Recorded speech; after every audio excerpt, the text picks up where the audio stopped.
Bismillahirrahmanirrahim. Assalamualaikum warahmatullahi wabarakatuh. Alhamdulillahi rabbil alamin wa bihi nasta'inu ala umurid dunya waddin. Wassalatu wassalamu ala asrafil anbiya'i wal mursalin sayyidina wa maulana Muhammadin wa ala alihi wa ashabihi ajmain. Rabbi shrah li sadri wa yassir li amri wahlul 'uqdatam min lisani yafqahu qawli wa huda amin. Raditu billahi rabba wa bil islami dina wa bi Muhammadin nabiyya wa rasulah. Rabbi sidni ilman wa rizukni fahman, amma ba'du. Hadratal mukarramin jamaah majelis taklim Kasibatu Saja. Alhamdulillah pada kesempatan malam ini habis libur sehari. Jadi kan ya mudah-mudahan kita bisa kesananya libur sehari doang ini, jadi malaikat juga maklum lah sehari doang. Mudah-mudahan kita tetap masih eksis dalam menjalankan ibadah-ibadah kepada Allah Subhanahu wa taala, yang intinya ternyata kalau kita ngelihat kitab Kasibatu Saja ini, kenapa dikit-dikit mulai wudu rukun iman rukun Islam, wudu rukun iman rukun Islam. Ntar di sini akan diterangkan kenapa yang diterangkan itu mulu. Tuh. Padahal ilmu Allah banyak banget kayak gitu. Ntar di sini dikulas semua apa alasannya gitu. Jadi kalau ngaji belum ngaji yang ini, belum paham yang ini, disebutnya Islamnya juga masih nggak beres, imannya juga nggak beres. Qala al-musannif rahimahullahu taala wa nafa'ana bi wa bi ulumi fid dharain amin ya rabbal alamin. Halaman 12 tanbihun. Tanbihun halaman 12. Satu dari bawah. Ya, baris kedua dari bawah. Halaman 12 ya. Tanbihun itu peringatan. Ada penting itu kan, kalau udah tanbihun itu penting ya. Udah ketemu semua? Ini ada yang pada komunikasi katanya, Pak, sebelum diterjemahkan lewat bahasa Indonesia tolong nahwunya dibaca. Maksudnya sebelum itu suruh tanbihun utawi iki iku pepeling. Entarnya kita baru ngaji biasa. Soalnya ada yang kayak gitu, yang pada ngaji yang ngaji bersantren itu pinginnya begitu. Jadi supaya ketemu nahwunya sambil belajar katanya. Ya ikutin aja, karena yang ngikutin juga ada yang ngikutin ngaji ini. Walaupun nggak banyak, tapi kalau orangnya serius kan lumayan gitu ya. Ada jejaknya. Tanbihun hadza tanbihun utawi iki kono pepeling. Ntar ya, ini sambil ngopi sambil dengerin bahasa Jawanya dulu. Inna ma'ata angin besne nekani sopo al-musonib buki musonib awalan yang dalam kawitani. Tenang aja dulu Pak, jangan geger. Bidikri arkanil islami kelawan dikir rukun-rukun Islam wal imanilan rukun-rukun iman li anahu. Karena saat tuhune Islam lan iman lan Islam sama saja adimul mauqi'i iku sangat agung kedadiane. Gontumibane kalau bahasa Jawanya. Waqat istamalalan teman-teman menggu opo Islam lan iman ala jami'i wadha'i bil ibadati ing atase sekebehane pira-pira kebiasaane ibadah. Adh-dhahirati kang dhahir wal batinati lan batih. Qalal Jufriyu berkata Imam Jufri wa yukbahu lan den celo dihina bil akili dengan orang yang berakal opo ayastahila yen tok ayus ala apa yen to den takoni sapa akil an arkanil islami saking boro-boro rukun Islam wal imani lan rukun iman fala yarudu mongko ora iso balekaken sapa akil jawaban yang jawab bahwa hale utawi akil yasamu nyangka sama akil nyono nyangka ana satemene akil muslimun padahal wong Islam wa mukminun lan wong mukmin. Intaha. Udah dikit-dikit bagi-bagi waktu, ntar kelamaan nggak enak. Tanbihun, nah penting ini penting. Inama atal musonibu, semestinya Kiai Musoneb itu melakukan hal-hal awalan di dalam permulaan bidikri arkanil islami dengan menyebut rukun-rukun Islam wal imani lan iman. Jadi emang sengaja Kiai Musoneb itu yang mengarang kitab ini, yang menganggit kitab ini. Jadi menyebutnya di permulaan bab. Alasannya apa? Li'annahu, karena sesungguhnya rukun Islam dan rukun iman azimul mauqi'i itu memang sangat agung untuk kejadiannya. Waqad istamala dan sungguh telah mencakup apa Islam dan iman, rukun Islam dan rukun iman ala jami wadhaifil ibadati atas seluruh kebiasaan ibadah adh-dhahirati wal batinati, baik dalam zahir dan batin. Kenyataannya jadi orang sebenarnya kan orang hidup itu dibutuhkan kan cuman Islam dan iman. Jadi wala tamutunna illa wa antum muslimun. Ternyata di sini Islam dan iman itu adalah satu rangkaian. Kalau Islam itu fisik, kalau iman itu batin. Contoh, Bapak pergi haji, fisik kan? Adapun batinnya jelek kan nggak tahu manusia.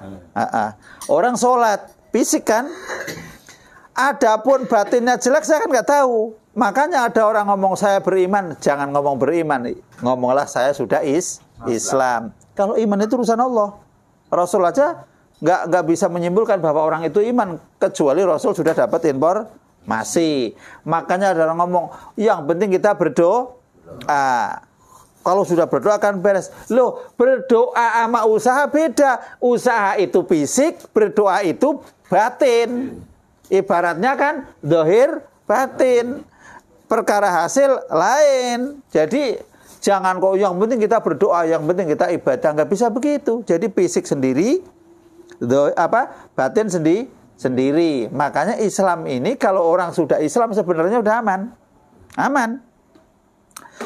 Kullu muslimin yadkhulunal jannah. Setiap muslim itu yakin bakal masuk surga kata Rasul. Ilaman aba. Lah ini masalahnya abanya itu yang bagaimana ini? Kecuali yang membangkang, nggak mau. Lah kalau sudah Islam, terus orang itu ternyata ibadahnya masih kurang, untuk ibadah yang hariannya masih nggak beres, terus kalau puasa juga kadang-kadang nggak beres, kalau hajinya kelakuannya juga nggak beres semua. Tapi kalau masih ada indikasi ngaji, ketidaktahuannya itu pelan-pelan dimaafkan. Oh, saya tahu ternyata saya ibadahnya salah. Yang ono diralat, dimaafkan oleh Allah. Terus yang melakukan dengan ilmu naik derajat. Jadi jangan, wah saya nggak mungkin kayak kiai itu ibadahnya hebat. Belum tentu. Kiai-kiai yang punya pesantren yang segala macam, belum tentu Pak, belum tentu. Jadi yang namanya surga itu bukan buat kiai, bukan buat haji, bukan buat ustadz, tapi lil muttaqin. Jadi takwa itu kedudukannya itu punya siapa? Jadi ada orang yang masuk surga dengan kemiskinannya ada. Orang yang masuk surga dengan, ya tentunya miskinnya sabar Pak. Miskin tapi tiap pagi mencak-mencak mulu, nggak ada sarapan, nggak ada kopi ngamuk. Ya itu mah namanya, oh. Nggak beres.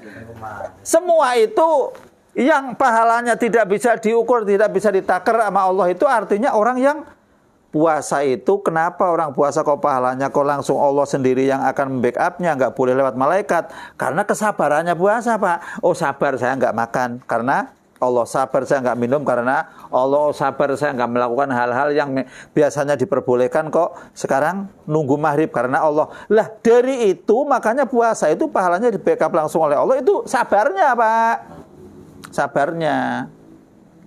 Jadi sama, kalau orang yang melakukan ibadah, misalkan, oh ini rukun Islam, sisi syahadat, sudah satu syahadat, sudah syahadat, yang kedua sholat. Kita melakukan sholatnya kok dengan sabar. Sabar artinya ketika ada panggilan hayya ala sholah, ya kita jawab la haula wala quwata illa billah, atau hayya ala sholah dijawab hayya ala sholah, dan la haula wala quwata illa billah. Terus berangkat, itu namanya sabar. Tapi ketika kita dengar hayya ala sholah, lah perasaan baru maghrib sih, kok udah isya. Yo kayaknya nggak tahu saya itu mah. Pahala ada aja, tapi gedek juga kali malaikat rasanya. Gedek ini orang potongan begini. Sholat ongkot. Ya ada yang model begitu ada, baru misalnya perasaan maghrib. Udah, ya Allah, kapan mau istirahat? Ya udah, nggak karu-karuan itu. Ya pahala mungkin ya ada, tapi nggak segede yang itu mah adalah umat-umat yang rada badung sedikit ya, mungkin dimaklum lah. Mudah-mudahan karena kebodohannya mungkin, bukan karena niatnya ini. Biasanya orang bodoh. Makanya orang bodoh itu dalam hukum fikih itu, bagaimana kalau nggak bisa baca Fatihah? Dimaafkan karena bodohnya. Bagaimana kalau itu sholatnya kok salah tapi dia nggak dimaafkan karena bodohnya. Karena bodohnya Pak ya, bukan karena administrasi. Jadi orang bodoh itu semua dimaafkan. Ya, kalau dimaaf, tapi apa pahalanya sama dengan orang yang pintar? Ya enggak, hal yastiyah nih, ya enggak lah. Orang yang pintar itu jauh, baina sama sumur lah, beda lah antara langit dan sumur jauh, sono lah. Ya, namanya orang berilmu memang enggak kok beda lah. Jadi enggak itu, enggak ada ukuran jaraknya enggak ada. Orang pintar sama orang enggak pintar itu beda. Tentu yang ngaji sama enggak ngaji juga beda. Jangan, wah yang penting kita mau ibadah. Enggak bisa. Kita ibadah itu ada tuntunannya. Lah di sini kenapa rukun Islam diutamakan, rukun iman diutamakan. Islam pun jadi syahadat, sholat, zakat, puasa, haji. La sholata liman la zakatalah, wa la zakata liman la sholatalah. Itu hadis. Tidak dianggap orang itu sholat kalau enggak pernah mengeluarkan zakat bagi yang mampu. Pun tidak dianggap zakat kalau orang itu tidak melakukan ternyata ada kaitannya. Antara zakat dengan sholat ada kaitannya. Jadi kalau misalkan zakat dan sholat itu orang itu kok rajin sholat, bener sholatnya rajin, tapi ketika zakat kok enggak, itu sholatnya enggak ada gunanya. Dalam hitungannya itu tidak dihitung sempurna oleh Allah, gitu.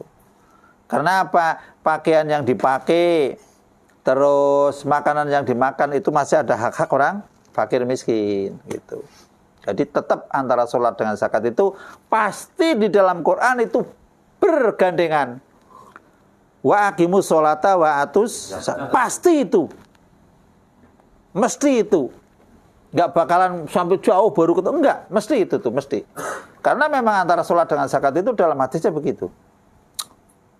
Sama dengan kata Allah dan Rasul. Kalau orang menyebut nama Allah dan Rasul itu istilahnya ada gambar aja ya. Yang satu Allah dan Rasul itu ada Allah nggak ada Rasul nggak ada Allah, itu makro juga, makro. Kalau dalam gambar itu kan suka ada itu Allah nggak ditulis Rasulnya. Kan di sini Allah sudah menjanjikan wa rafa'na laka dzikraka wahai Muhammad, kedudukan Musa angkat di sisiku. Jadi harus bergandengan kayak gitu. Dalilnya begitu. Iya. Kadang-kadang Allah doang satu, itu Rasul nggak diangkat kedudukannya kalau begitu. Bukan ada gambar yang satu, mohon maaf aja, gambar yang apa, yang dilulukan, terus gambar Allah, ya itu salah, itu salah. Sekarang mudah orang yang ngaku menjadi wali banyak di TV Mahdi itu. Hati-hati itu, kalau kita nggak ngaji yakin bisa kejeblos itu Pak, orang kayak gitu, ngeri. Jadi kesaktian orang yang kelihatannya sakti terus bisa mengeluarkan kesaktian perlu dicurigai Pak. Jadi saya ingetin ini, ketika ada orang pinter ibadahnya bagus terus tahu, bisa terbang segala macam, bisa nyilem ke lautan terus nongol lagi nggak basah, bisa terbang ke angkasa balik sekejap, nggak usah dipercaya Pak. Itu wali atau bukan, nggak ada gunanya, nggak ada itu. Ibarat orang yang kayak gitu itu walinya wali sudah, ibarat kayak anakmu nggak kuat ini. Nggak kuat dapat karomah gitu.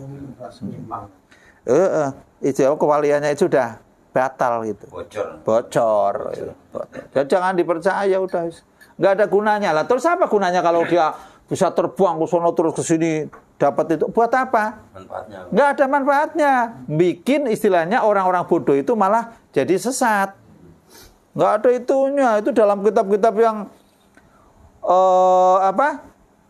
makanya saya kan ada pertanyaan, apakah Nabi Khidir masih hidup apa enggak? Saya juga bingung Pak, bingung. Setauku itu Nabi Khidir dulu itu kan kasusnya dengan Nabi Musa kan? Nabi Musa. Waktu itu Nabi Musa lagi dalam perjalanan mencari ilmu, Nabi Musa aja yang Nabi itu wis bolak-balik dia ngomong, kamu jangan bandel, jangan macam-macam. Ya namanya Nabi juga, namanya Nabi ya. Lupa lagi.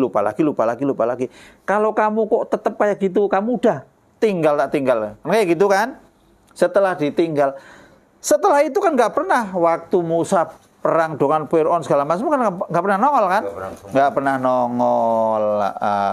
Jadi Nabi Khidir masih hidup atau tidakkah sekarang? Kalau saya meyakini Nabi Khidir, nggak ada keterangan Nabi Khidir itu nongol pada zaman Rasul, nggak ada satupun, nggak ada. Dalam hadis nggak ada. Yang ada hadis yang diriwayatkan oleh Imam Muslim bahwa 100 tahun dari Rasul, waktu Rasul ngendikan bersabda itu sebulan mau meninggal.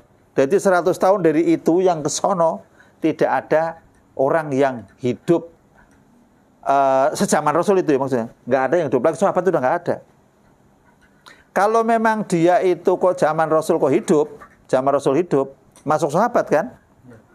Paling tidak kan teman Nabi kan? Semua orang yang di situ hidup pada zaman Rasul kan jadi umat Rasul. Termasuk yang nggak ikut Rasul pun termasuk umat, tapi umat namanya umat dakwah, diajak tapi nggak mah. Lah itu ilaman apa itu grupnya itu ntar. Lah Nabi Khidir itu keterangannya itu dalam hadis itu adanya keterangan itu ya sudah umum ya umum, nggak nunjuk Nabi Khidir. Setelah 100 tahun lagi dari zaman Rasul sebulan sebelum meninggal itu pokoknya nggak ada yang hidup. Jadi sahabat sudah 100 tahun dari itu sudah nggak ada yang hidup. Berarti kalau ngikut grup itu kayaknya Nabi Khidir sudah nggak ada. Masalahnya sering ada yang ngomong ketemu Nabi Khidir. Yang ngomong itu orangnya yang bersorban-sorban itu Pak. Yang kelihatannya wujudnya kayak gini. Saya kan bingung jadinya. Dasarnya Nabi Khidir hidup di mana? Ntar nanya, emang kamu tahu matinya? Lah itu kan repot juga saya juga. Tanya tahu mati. Sekarang saya tak ngomong. Kalau semua tahu matinya dari Nabi Adam sampai sekarang itu orang itu jumlahnya berapa triliun? Iya kan? Emang tahu kamu matinya? Kan gak bakalan tahu kan? Jangan-jangan mbahmu aja kamu meninggal gak tahu bapakmu ge. Kalau masalah kayak gitu itu kita itu melakukan agama berdasarkan sumber. Sekarang banyak orang yang ngomong balihu ani walau ayatan. Sampaikanlah dariku, termasuk pengajian malam kayak gini nih, Maulidiyah, terus apa. Sampaikan dariku sekalipun satu ayat. Itu ngomong satu ayat itu maksudnya kalau Quran ya tahu Qurannya itu di mana Quran beneran atau tidak. Karena kan ada hal-hal yang punya non-Islam itu yang mirip Al-Quran namanya kitab Tadhkirah kan ada punya orang dari saudara kita yang beragama Lahore itu Ahmadiyah, itu kan kitabnya Tadhkirah, itu Quran kan diancak-ancak karu-karuan. Kan kita kalau Quran kan ngomong Quran ada. Ya setidaknya kita belajar, oh itu asbabun nuzulnya ada enggak? Kalau enggak ada, oh ini Quran itu mutlak apa enggak? Oh Quran ini khos apa am? Oh Quran ini muqayyad apa mutlak, itu harus tahu menurut keterangan syarah hadis tadi. Kalau hadis, oh hadis ini sahih apa enggak? Oh hadis ini kapasitasnya itu diriwayatkan oleh siapa? Itu harus tahu. Maksudnya begitu. Enggak asal ngomong jeblak terus enggak tahu sumbernya. Kalau enggak tahu sumbernya disebutnya itu namanya wartawan, bukan ulama. Qolal ulama wa kasurul hutoba, itu ulama itu yang ulama, ya hutoba itu namanya wartawan gitu. Gampangnya ngomong wartawan lah. Kalau ngomong yang penting mah denger, ngomong aja. Sumbernya dari kata dia kan kayak gitu. Yang salah kan dianya ini. Padahal wartawan itu nggak mau salah. Kata dia lah, yang dia yang ngomong. Oh. Padahal dianya ngomong ya belum berkata. Jadi kita nggak usah ikut-ikutan yang kalau sekiranya bisa yakin ada sumbernya, ya kita ngikut teman-teman yang pada ngaji gitulah. Jangan ngikutin yang udah pakai tato ngaku makrifat. Waduh, siapa itu? Welendo apa? Aswendo siapa itu, lihat di TV. Masya Allah, Aswendo kurang ajar. Kayak gitu kok kata saya jangan dibahas. Ngapain bahas kayak gituan? Nggak usah dibahas terlalu jauh. Ngabisin waktu, liatin aja udah capek sendiri. Kayak gitu. Masa sih orang percaya kalau itu bangsa kelasnya makrifat segala macam? Makrifat apanya? Bikin tato yang bayar kok.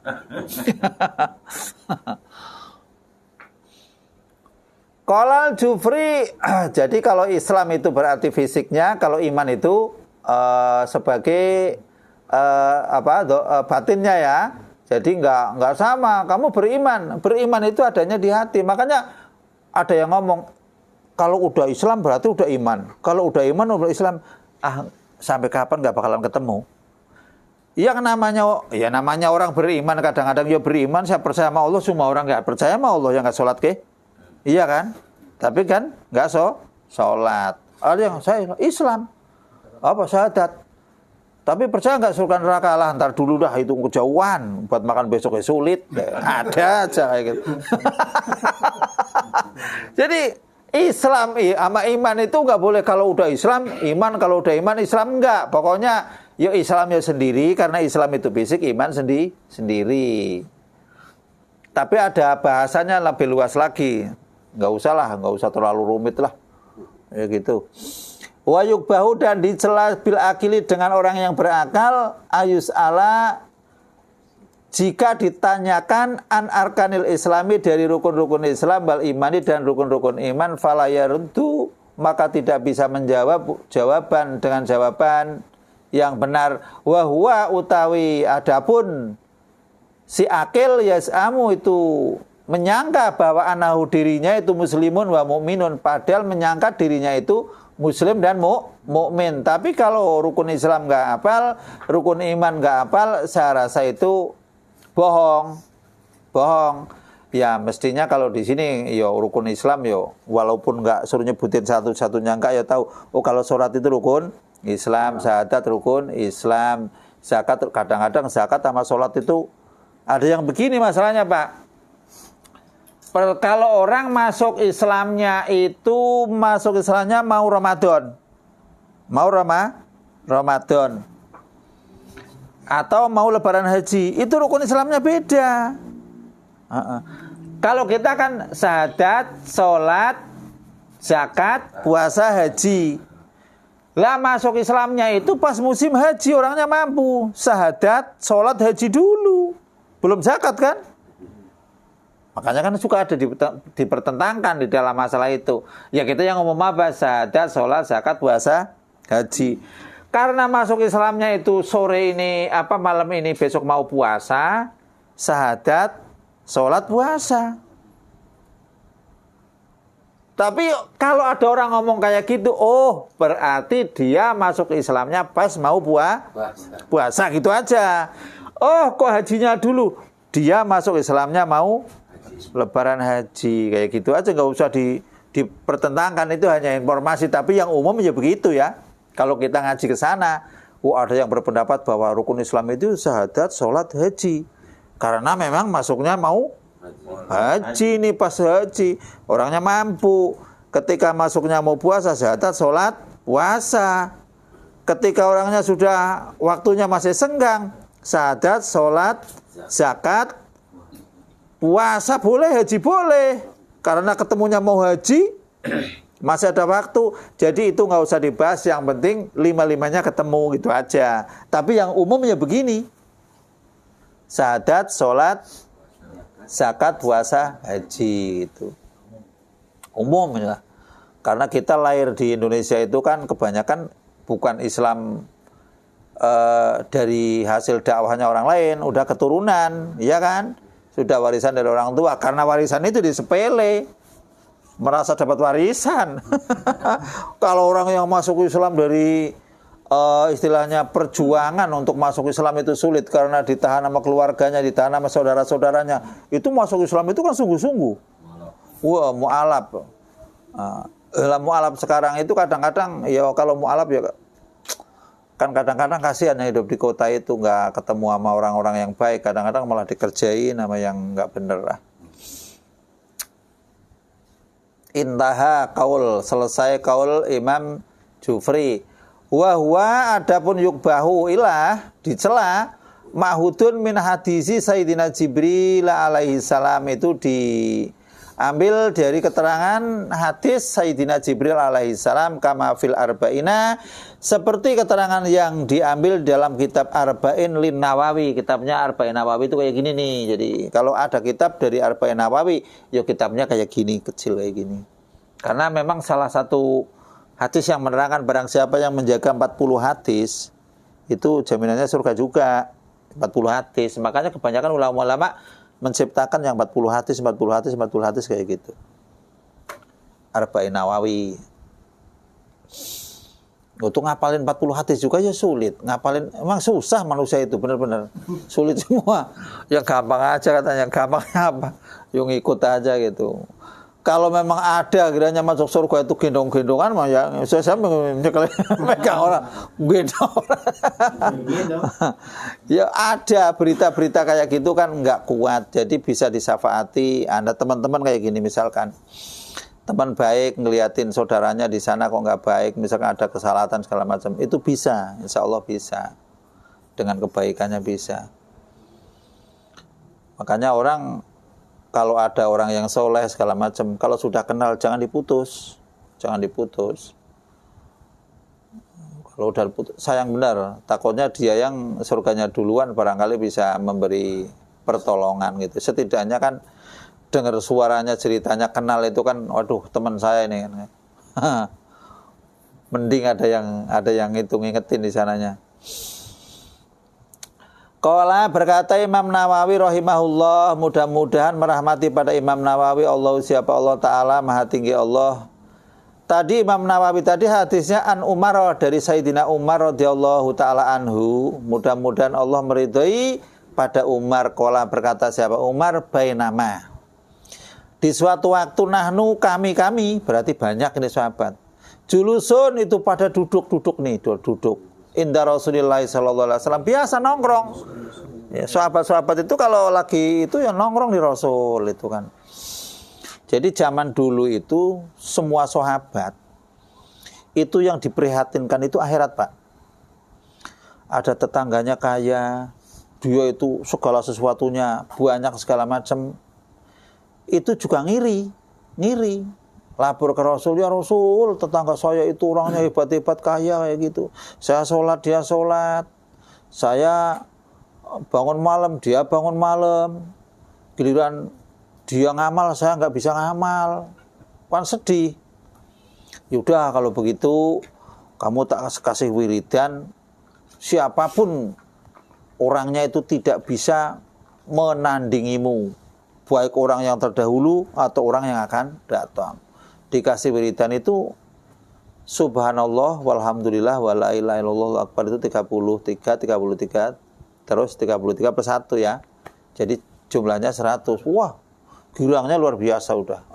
Saya jadi lebih kaya dari dia, wiridan terus datang. Wiridan lama-lama yang kaya wiridan lagi. Sedih. Rasul ternyata yang ono wiridan juga. Lah yang memang itu ajaran agama. Yang wirid siapa aja. Jadi sebenarnya kalau kita mempelajari hadis Rasul itu, jadi ada 1 dirham itu bisa melebihi 1000 dirham. 1 dirham bisa melebihi 1000 dirham itu karena 1 dirham yang dihasilkan dari orang itu punya duit cuma 2 dirham, yang 1 dirham itu diinfakkan tinggal 1 dirham.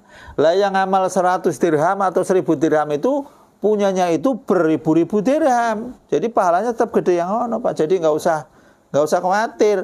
Bapak pengen dapat pahala haji sama pahala umroh, Bapak pagi-pagi habis subuh wiridan aja sampai nunggu sholat duha, pahala haji, pahala umroh ya sampai suruh sampai itu aja udah duha selesai kan. Ya kalau yang kerja ya siap-siap kerja nggak apa-apa, sambil wiridan nggak apa-apa. Kalau memang kerja nggak apa-apa. Intinya dikira sama Allah lah. Kayak gitu. Kalau bisa mah pagi-pagi memang enaknya itu sambil ngopi bareng-bareng ngobrol baca kitab kayak gitu. Nggak apa-apa, yang penting zikir.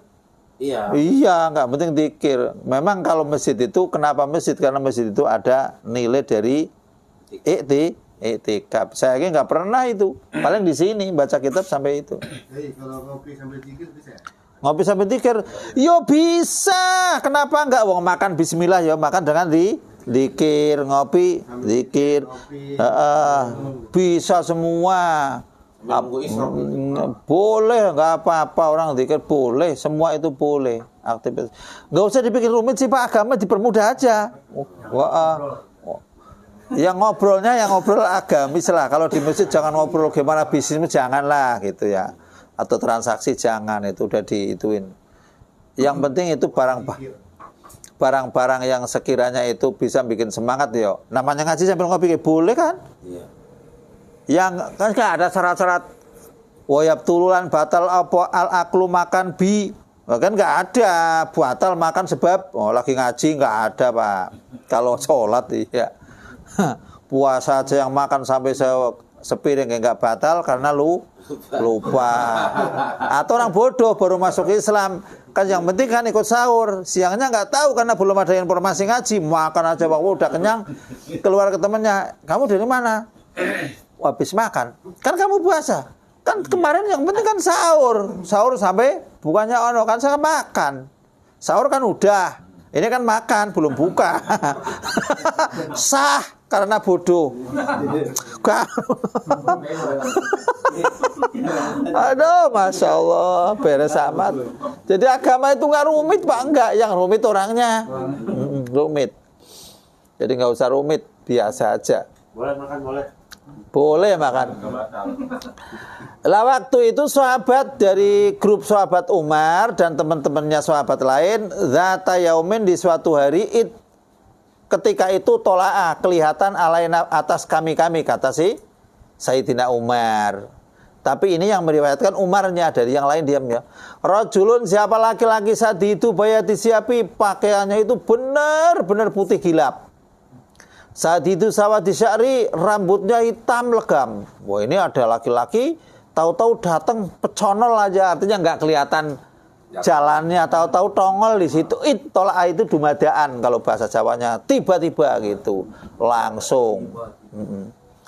La yura alaihi asaru safar, enggak kelihatan, enggak dilihat bekas-bekas perjalanannya. Apa itu ada yang kotor dikit, apa rambutnya sedikit kumel, apa pakaiannya kotor dikit, enggak ada. Atau kelihatan ngos-ngosan habis jalan jauh, enggak. Walaya ribu, dan tidak kenal pada si rajul tadi, minna dari golongan kami ahadun salah satu, hatta jalasa ilan Nabi sallallahu alaihi wasallam, sehingga duduk di depan Rasulullah sallallahu alaihi wasallam. Itu jadi tahu-tahu datang, tak ada yang mengenalnya, pakaiannya putih banget, rambutnya sangat gilap, hitam. Rupanya malaikat itu kalau itu ya menyerupai manusia, ya menyerupai manusianya yang canggih kan ya. Oh yang ganteng. Rupanya manusia itu fi ahsani takwim, benar. Kalau taunya itu masya itu hebat kayak apa bentuknya babi, nggak mau kan orang mesti kabur kan. Mungkin dari grup babi kan bagus kan.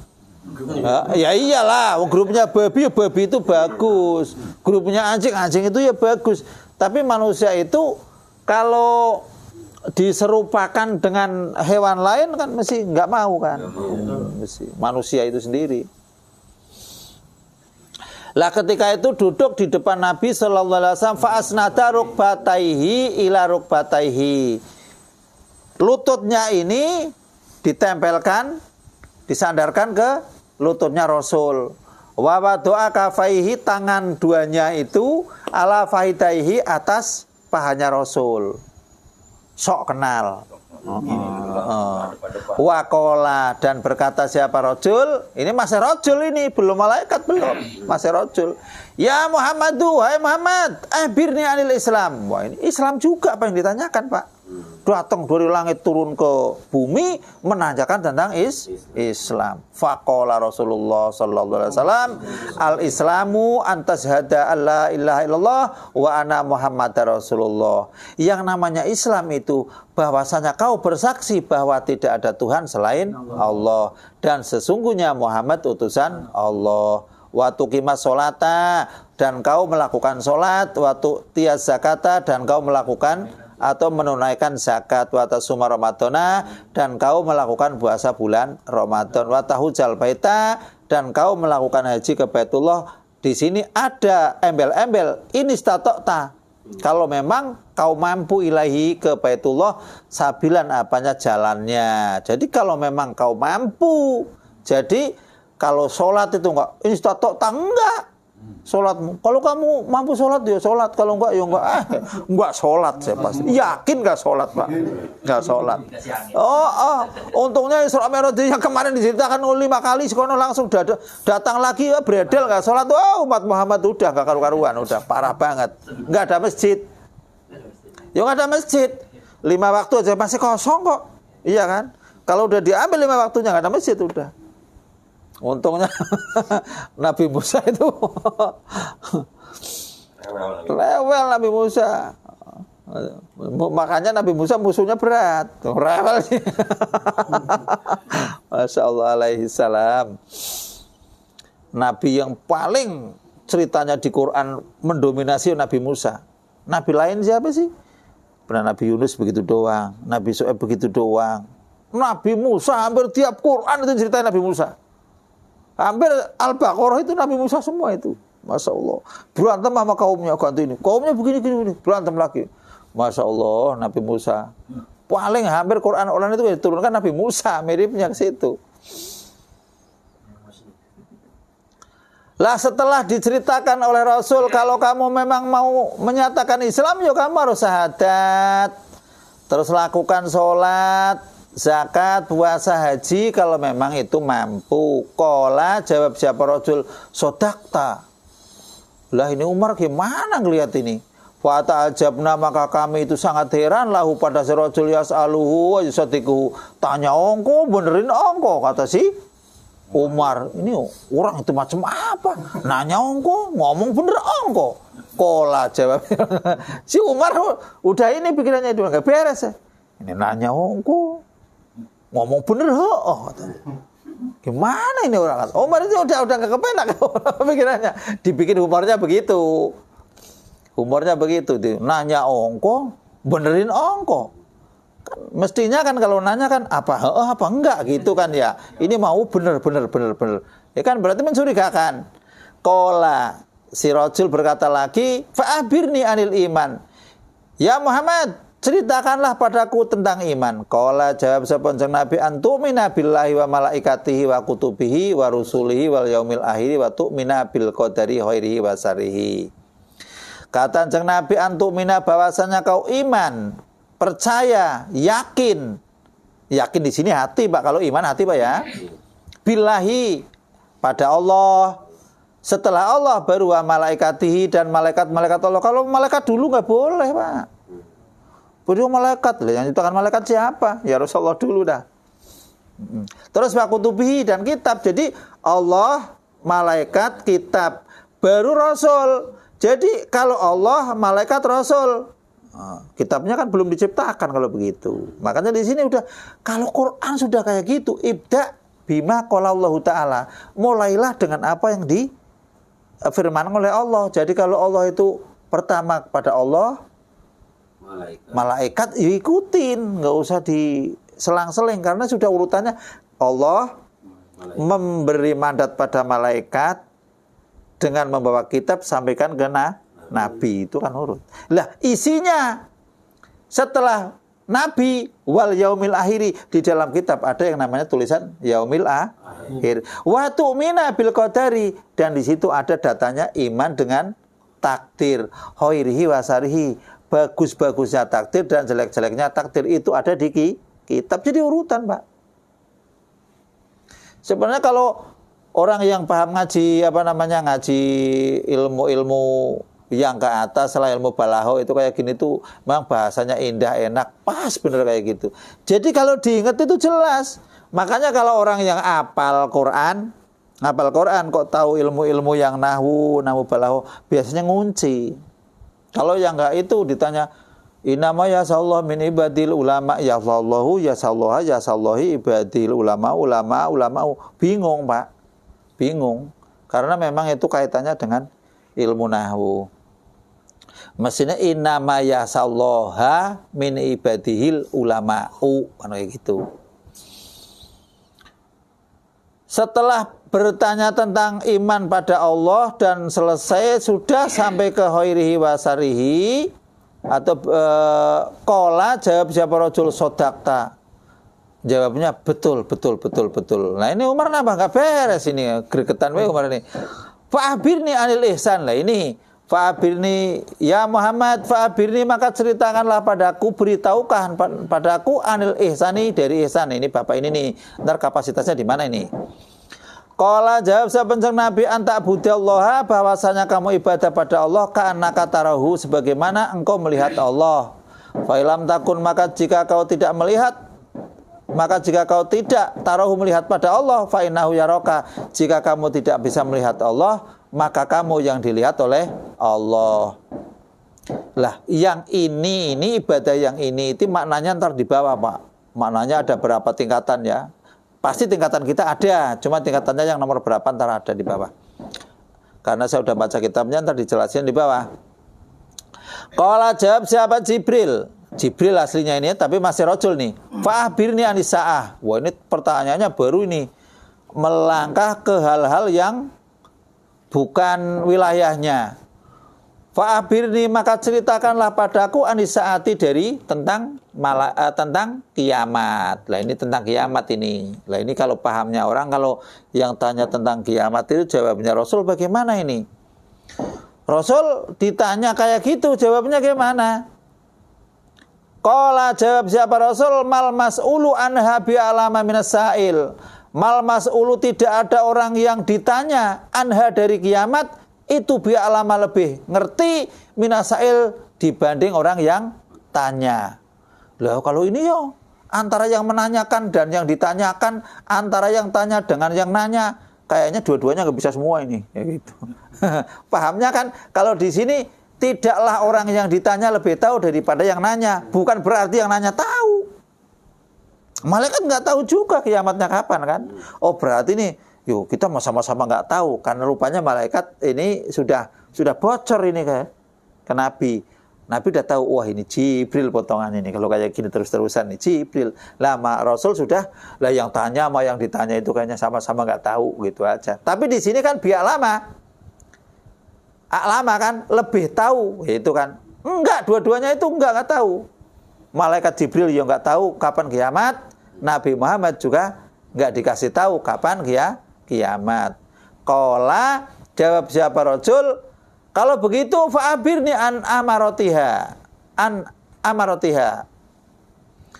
Tolong berilah kabar padaku dari ciri-cirinya kiamat. Qala, jawab siapa? Kanjeng Nabi, antalidal amatu rabbataha. Ini saya ngaji dulu sampai bingung ini. Bahwasanya telah melahirkan siapa amatu, hamba sahaya, robataha, pada bosnya hamba sahaya. Nah ini saya bingung dulu, gimana bosnya dilahirkan sama pembantunya, gampangnya ngomong ya kalau pembantu, maksudnya amat ya. Ternyata sih dalam pemahamannya itu nggak begitu. Jadi karena si budak, kayaknya zaman akhir juga ada budak lagi kayaknya kalau lihat dari keterangan ini. Jadi budak itu dihasilkan oleh peperangan, yang perempuan itu jadi budak. Setelah jadi budak ini kan mau 100, mau 200, mau berapa, asal bosnya mau kan digauli sah secara hukum. Kayaknya agama kayaknya kok sadis bener kalau pikir kayak gitu. Pikiran saya juga begitu dulu, kok sadis bener, kejam gitu. Ternyata budak itu kan keturunan dari peradaban dulu. Tapi di Islam itu jangan lihat ininya, lihat barang siapa yang mau memerdekakan budak pahalanya begini, malah diangkat kan. Jadi zaman sahabat-sahabat kan diangkat, dihabisin kan, artinya nggak ada budak lagi kan. Tapi kalau terjadi perang bisa jadi ada lagi Pak. Bukan berarti perbudakan bisa jadi ada. Soalnya ciri-cirinya kayak gitu hari kiamat. Kayaknya kalau ini ciri-ciri kiamat, kayaknya ntar ada. Lantar ada mana asoh, lebih soheh, ada yang mana soheh.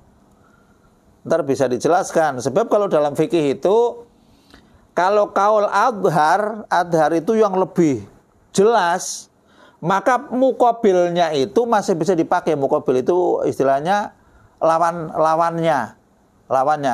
Kalau di dalam ngaji fikih itu kadang-kadang ada seorang ustadz yang ngomong, oh ini kan ada di kitab. Oh nggak bisa begitu Pak. Tidak semua yang di kitab boleh dipakai. Kalau di dalam kitab itu dikatakan misalkan kok soheh, wa sohihu, adapun yang soheh, bla bla bla bla bla bla begini. Maka yang sebelumnya itu namanya nggak boleh dipakai Pak.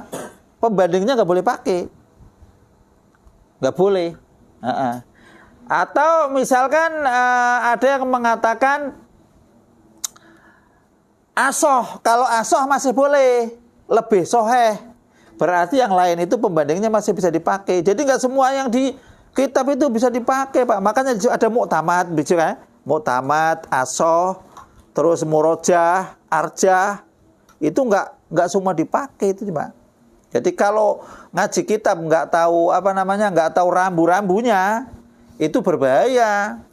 Artinya, oh ini boleh nggak bisa begitu. Walaupun kita gumbleng semua itu, kalau yang keputusan hukum itu ada yang arjah, ada yang asoh, ada yang soheh, ada yang mu'tamad, ada yang nas, ada yang madhab, ada yang istihad. Lah itu semua itu ada lawan bicaranya. Kalau yang madhab berarti yang lawan bicaranya nggak boleh dipakai karena itu keluar dari madhab. Kalau yang asoh lawan bicaranya masih bisa dipakai. Kalau yang soheh lawannya enggak, yang ono berarti fasid, rusak. Kalau yang mu'tamad lawannya nggak boleh dipakai, rusak juga kan kayak gitu. Artinya sudah ada ketetapan dari para fuqaha gitu. Jadi ada rambu-rambunya, nggak semua bisa dipakai. Lah kalau kita itu ngikutin kitab semua ya salah, Pak. Nggak boleh. Jadi kalau ngaji baru baca kitab satu terus pencilakan itu ngeri itu. Bisa jadi itu anak buahnya yang ngikutin itu pada keder. Wah jadinya makrifah duluan. Bahaya.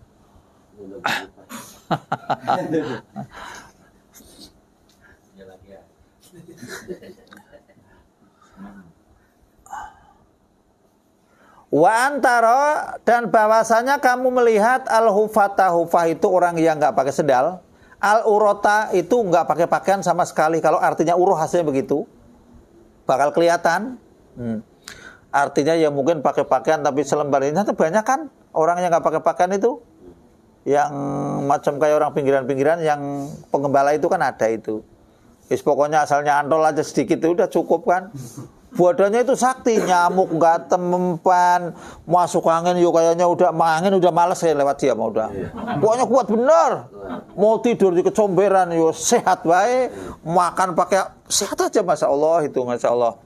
Bener diberi kekuatan itu. Al-alata yang fakir pada miskin, ri'a asati pada penggembala kambing. Orang penggembala kambing ini ciri-cirinya nih Pak, ciri-ciri kiamah. Suka jalannya ngodok, nggak pakai sendal, telanjang. Terus orangnya fakir, penggembala kambing, itu ya tatawaluna. Apa? Berunggul-unggulan fil bunyani, di dalam bangunan. Orangnya mah jelek nggak itu, tapi rumahnya bangunannya bagus-bagus. Sekarang di kampung-kampung ada begitu Pak. Iya kan? Itu salah satu dari ciri-ciri kiamat Pak. Jadi nggak usah dianeh. Bahkan orang kota sendiri itu hidup itu pengennya malah justru ke kampung lah, nyantai, capek di kota. Dia orang yang kayak gitu, masih dia itu kok duitnya itu dari mana saja, pakaiannya itu aja, rumahnya udah mewah-mewah. Di kampung itu banyak sekarang, banyak sekarang. Nah itu salah satu dari ciri-ciri kiamat. Ciri-ciri yang bagaimana antara ada keterangannya di bawah. Jadi nggak usah kaget, memang harus ada Pak itu, memang harus ada, memang udah waktunya. Setelah menerangkan tentang itu, sumang tolako mengko kemudian itu berpaling,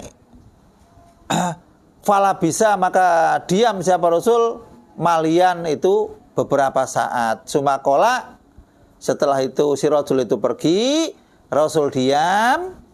Sumakola, kemudian berkata Rasul, ya Umar, wahai Umar, atadri manisail, wahai Umar, kamu tahu nggak siapa itu yang tadi yang nanya-nanya? Kultu, kata Umar, Allahu wa rasuluhu a'lamu. Saya nggak tahu jeung Rasul. Itu mau urusan Allah dan Rasulnya. Orang ditanya katanya ini udah nanya, oh kok jawab benar. Saya malah bingung. Nah, ini si Umarnya itu. Qala fa innahu, maka sesungguhnya Sa'il Jibril, itu Jibril Mar. Itu Jibril. Waduh. Jibril berarti bisa dilihat rame-rame. Itu Jibril itu.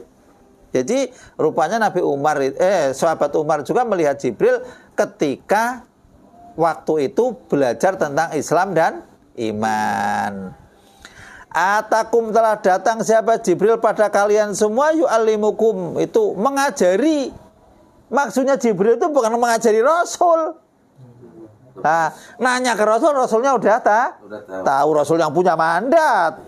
Rasul yang jawab, Jibril yang berarti bapak, kalau bapak pinter, kalau ngaji rame-rame kayak gini, punya temennya nggak pinter, takutnya nanya nggak tahu, bapak nanya supaya yang lain tahu, itu boleh Pak. Kalau ngelihat ini kan, Jadi untuk membuka celah, bukan mau ngetes potongannya. Bukan begitu. Ini Ustaz Udon mulu kata sama. Saya nanya, maksudnya itu ada kasus di masyarakat yang tidak ditanyakan dan orangnya ada. Kalau orangnya yang nanya, yang dianya nggak tahu atau malu, saya nanya secara umum. Misalkan begitu. Untuk membuka jalur supaya dibuka. Itu boleh. Ini boleh kok. Artinya menanyakan, Ustaz, bagaimana kalau orang yang wudhu itu ternyata setelah wudhu lupa membasuh muka. Tapi orangnya sudah sholat. Waduh, bagaimana ya? Wah, ini ngetes potongannya ini. Lah wong ngaji kayak gitu kok ngetes? Marah. Kan ada orang yang nanya begitu. Daripada kita nerangin satu persatu kan mendingan diumumin di pengajian itu. Masa Ustaz jawaban kayak gitu nggak tahu? Amat bego amat tuh Ustaz kayak gitu mah. Bego kan saya kalau begitu nggak tahu. Lah wong lupa nggak basuh muka kan pokok kan. Ya kalau muka belum dibasuh lupa ya. Berarti kalau lupa belum basuh ya belum basuh muka. Kita lupa sudah wudhu apa belum? Loh, ini ada orang udah sholat. Tadi kok nanya, saya udah wudhu apa belum? Lewang yang sholat dia kok nanya ke saya? Enggak, maksudnya saya kayaknya udah wudhu apa belum ya? Ya belum lah. Wah, udah apa belum? Ya belum. Saya kagak lihat gitu. Ini yang sholat dia kok nanya saya udah wudhu apa belum ya? Lah kamu itu ragu sendiri apa? Kalau nanya saya belum. Saya ngeliat enggak. Jawaban saya belum. Kalau bapak itu ragu udah wudhu apa belum? Jawabannya belum. Saya sudah batal apa belum? Jawabannya belum. Gitu aja beres. Tapi jangan disamakan semua hukum, jangan. Artinya sudah makan apa belum terlalu. Kan perutnya kerasa. Saya makan udah belum lah. Kamu kenyang enggak? Kan enggak ada urusannya, perutnya kan ada bekasnya kan. Ngawur yuk. Lah saya udah makan apa belum? Nah, itu namanya udah linglung. Kamu enggak wajib puasa udah. Kalau udah linglung kayak gitu mah. Udah enggak wajib puasa, udah makan apa belum? Saya udah mati apa belum? Aneh lagi ya. Orang itu kubur aja. Saya udah mati belum? Ceburin comberan aja. Wangel ya pertanyaannya itu malah ngaco. Jadi kalau ada orang puasa apa batal apa belum, kita jawabnya belum batal. Karena hukum asal itu dikembalikan kepada asalnya apa. Kalau asalnya itu wudhu, wudhunya masih. Kalau asalnya itu belum, ya berarti belum wudhu gitu aja udah ya. Ya wudhu lagi kalau memang belum, tadinya kan belum. Masalahnya kadang-kadang udah sholat, saya udah sholat ya males ya. Ya itu. Aduh, angel maning itu orang angel urusannya itu turamu angel, masya Allah. Masalahnya itu. Nah, tadi di sini dibahas ini orang yang sholatnya pengen buru-buru selesai ya ada gitu. Ntar baru sejam ngajinya kok belum selesai kok. Naikin aja dulu. Apa biar cium-cium dulu ya. Aromanya.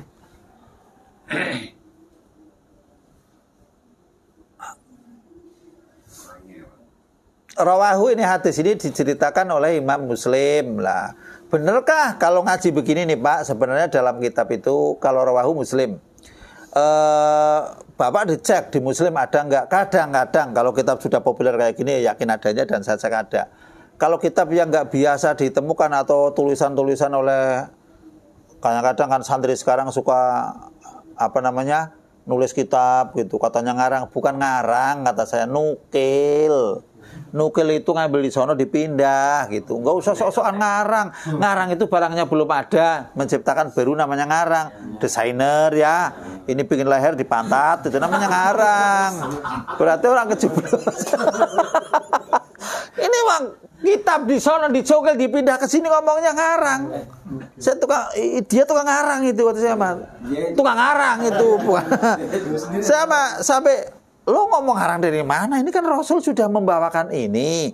Dari Rasul disampaikan ke sahabat, ke tabiin sampai sekarang. Kamu tahu di sana dicukil di sini. Itu pun kamu nggak ada legalitasnya apa sahih apa enggak segala macam. Kamu itu namanya bodong, itu pengarang bodong. Ada yang saya ngarang kitab tak kayak gitu, nah ada lah ngawur ngarang kitab kayak gitu, bikin rumit aja kitab yang ada dibaca, enggak bikin rumit aja kamu dikit-dikit ini pahalanya segini, kamu tahu pahala segitu dari mana? Dari ini, itu aja kitabnya, belum tentu sahih, belum tentu apa, udah ngomong kayak gitu. Yang benar dulu dicek di mana, jangan asal nulis. Kalau semua tulisan Arab di hati, orang Arab di hati semua.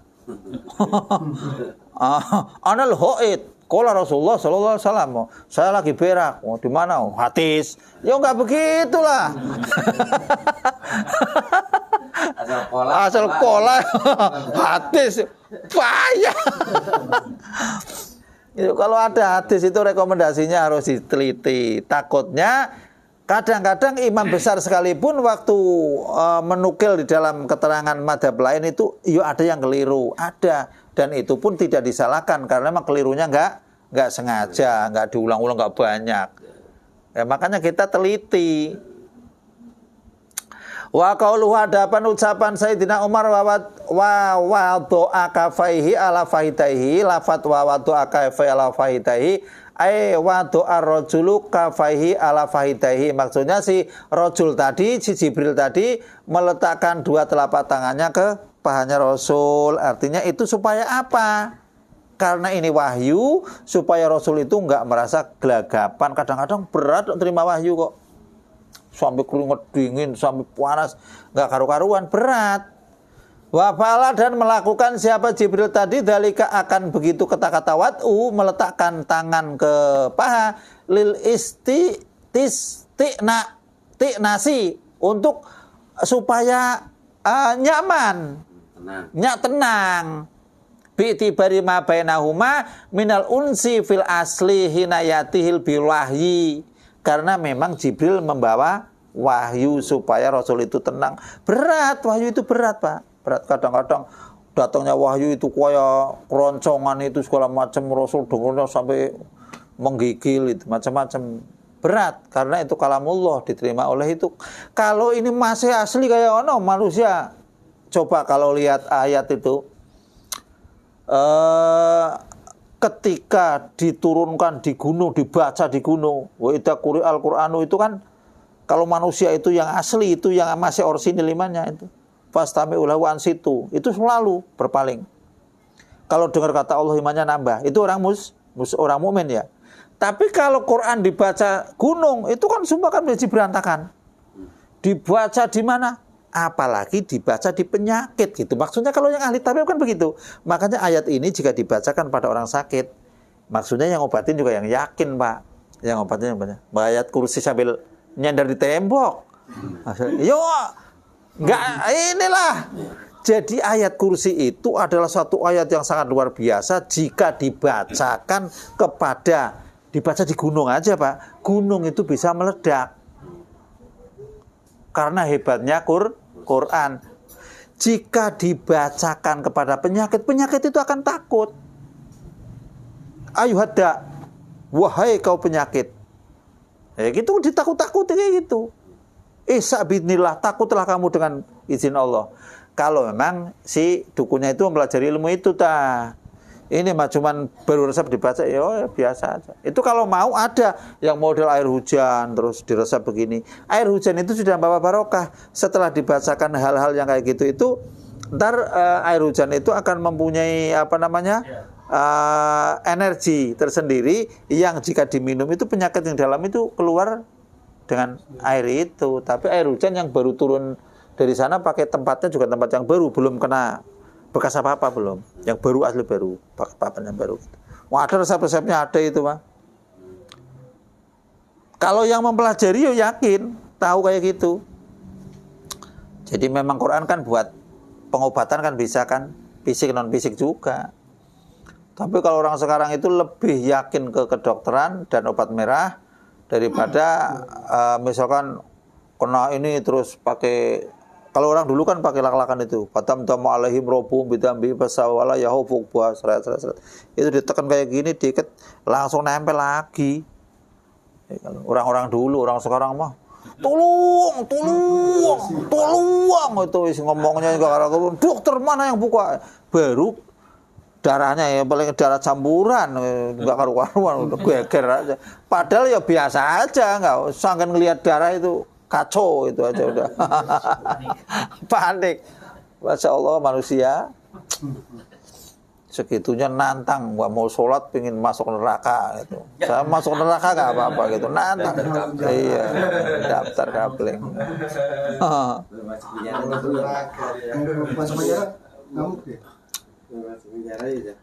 Wakoja dan sungguh telah datang apa hadis musorohan dijelaskan bihadza dengan keterangan ini hadis ini fi riwayatin Nasa'i min hadis Abi Hurairah di dalam riwayatnya Imam Nasa'i termasuk imam yang 9 masuk dalam kategori pedoman yang khusus min hadis Abi Hurairah wa Abi Dzarin haitsu qala wa do'a yadahi ala rukbatai Nabi sallallahu alaihi wasallam. Jadi redaksi hadis itu enggak sama kadang-kadang Pak. Jadi imam lain mengatakan rukbataihi, ada yang rukbatai Nabi.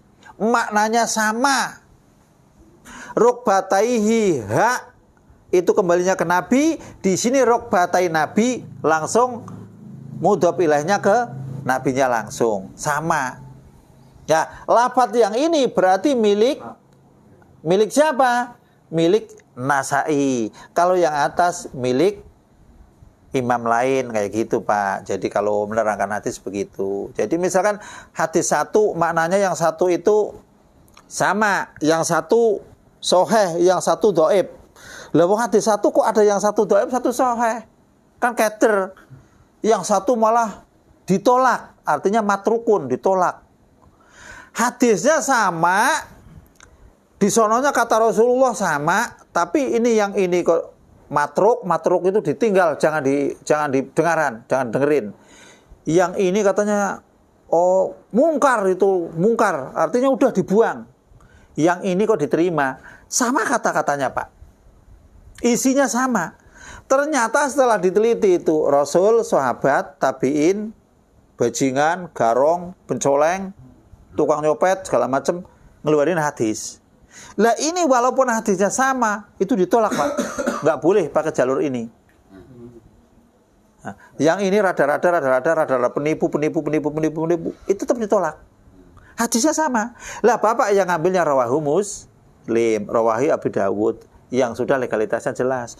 Ketika diriwayatkan oleh ini ditulis di kitab di sana siapa? Ada ini, itu munkar hadisnya. Tertolak. Walaupun maknanya sama, ngambil hadis jalurnya harus yang benar. Artinya ketika orang itu ngambil hadis dari jalur yang salah, Islam itu lahir dari orang gila Pak, penipu. Maksudnya begitu. Bukan berarti saya nggak mau hadis itu, bukan nggak mau, karena dibawa oleh orang yang nggak benar. Itu kita menghormati hadis ini dengan jalur yang benar. Itu hadis begitu. Makanya jangan kaget kalau ada orang mengatakan, loh, Kiai Ono kok ngatakan soheh, yang ini kok ngatakan doib. Ditanya jalurnya. Kadang-kadang Kiai dua-duanya nggak tahu juga itu, karena memang jarang belajar kayak gitu. Yes, pokoknya di sini doib, di saya doib gitu. Doib itu siapa yang doib dicari.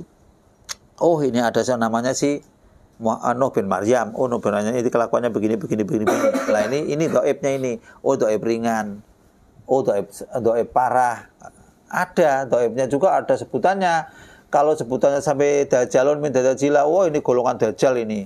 Oh ini golongan pendusta. Ya udah jangan dipakai. Kalau ini ada doib, jalurnya banyak, bisa dipakai, kategori hadis itu jadi hasan gitu. Oh bagus ini wong banyak orang, nggak mungkin itu jalur pembohong semua, kan nggak mungkin kayak gitu. Lah tapi hadis yang ini tadi doib tadi, kalau di sini soheh, ini bisa naik ke hasan kayak gitu.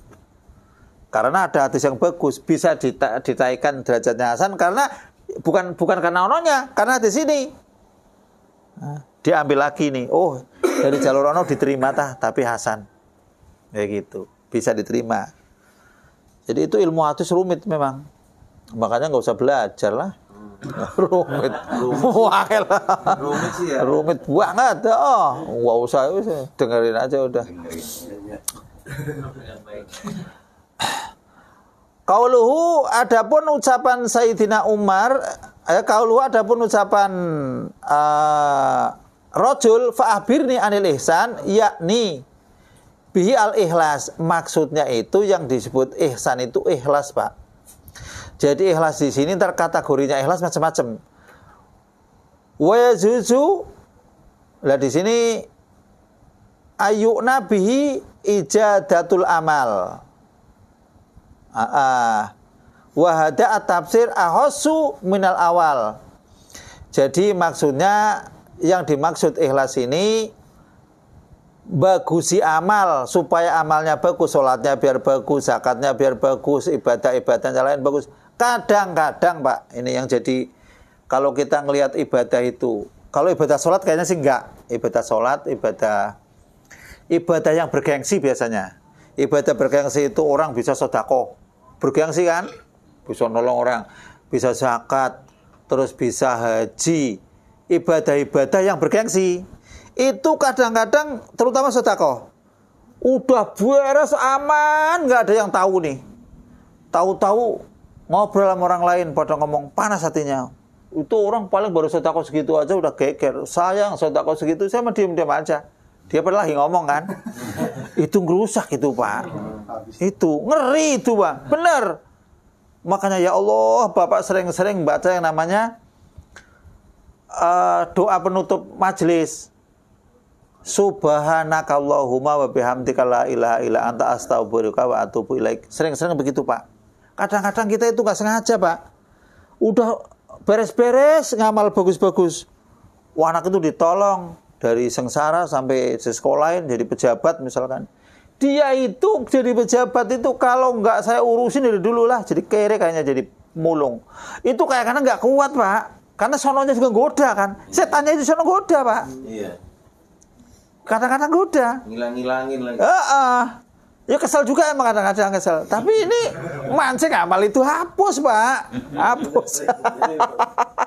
Berat memang kadang-kadang. Masya Allah. Jadi amal kita itu, makanya Rasul itu, sedekahlah kalian walaupun sebelah yang ikhlas itu loh Pak. Sebelah kurma pun kalau ikhlas, itu sudah luar biasa itu Pak. Bisa nutupi, ada siksa di kubur, bisa nutupin besok di akhirat, bisa nutupin waktu kita di padang mahsyar. Sebelah kurma doang Pak. Kalau ikhlas, berarti amalan-amalan kita itu banyakan yang nggak ikhlas kayaknya. Rasul kayak tahu kayaknya. Potongan umat-umatku potongannya kayak begitu kayaknya. Gaya doang. Berangkat ke sono, umroh, belum nyampe ke tempatnya, baru di bandara udah posting kayak gini.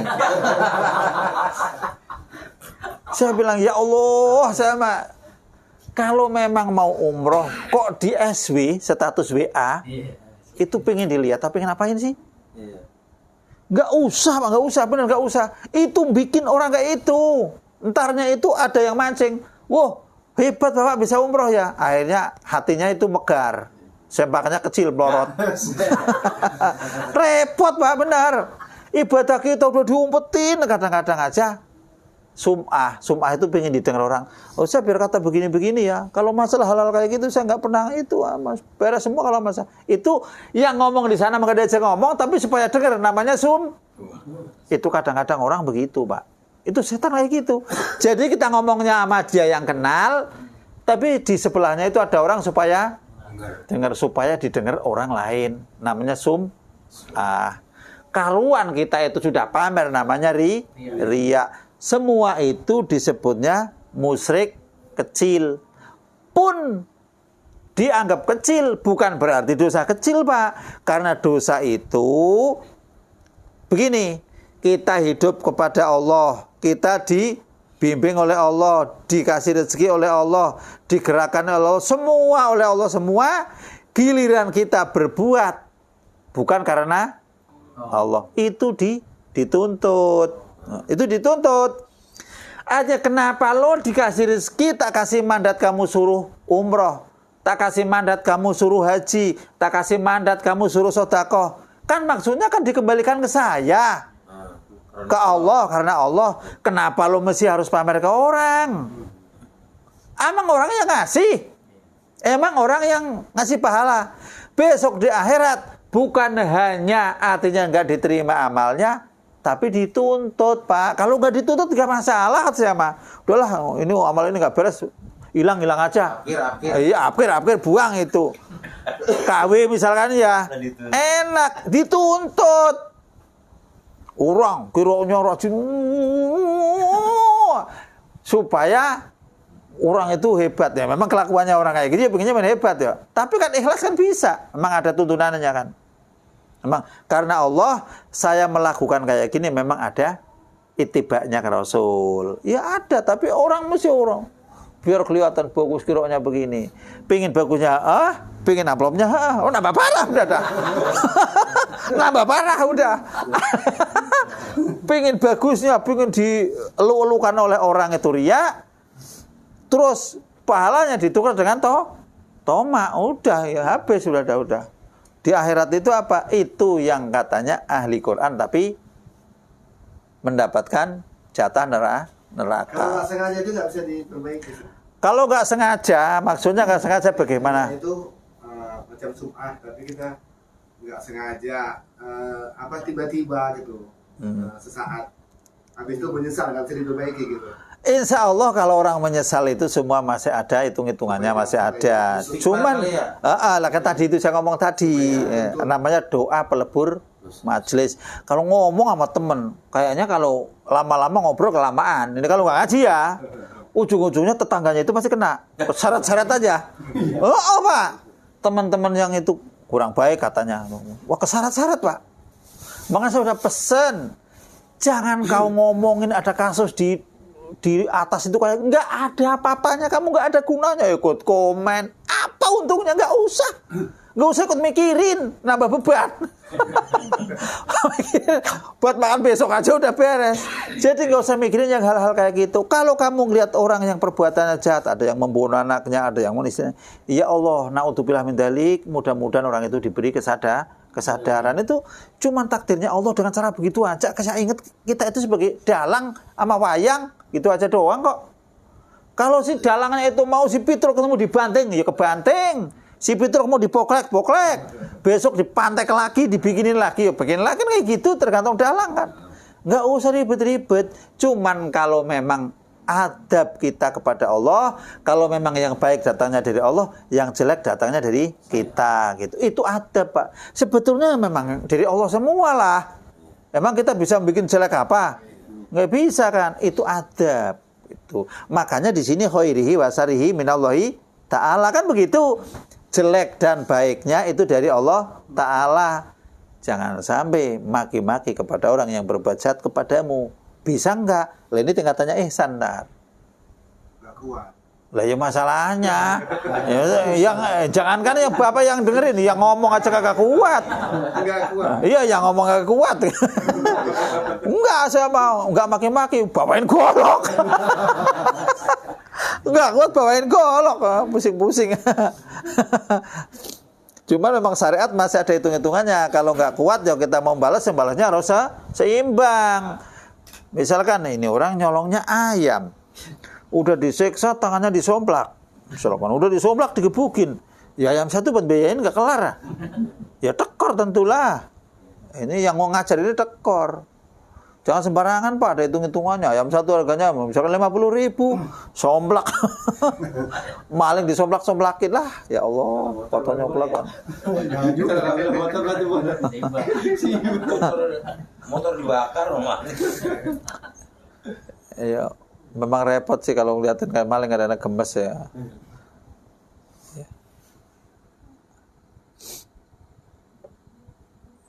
Sampai mana ini? Ya ini bial ikhlas wa juzu ya, terus wa tatabsir ahsu minal awal qauluhu anta budallaha ka annaka tarahu ini. Adapun ucapan Rasul yang mengatakan anta budallaha ka annaka tarahu.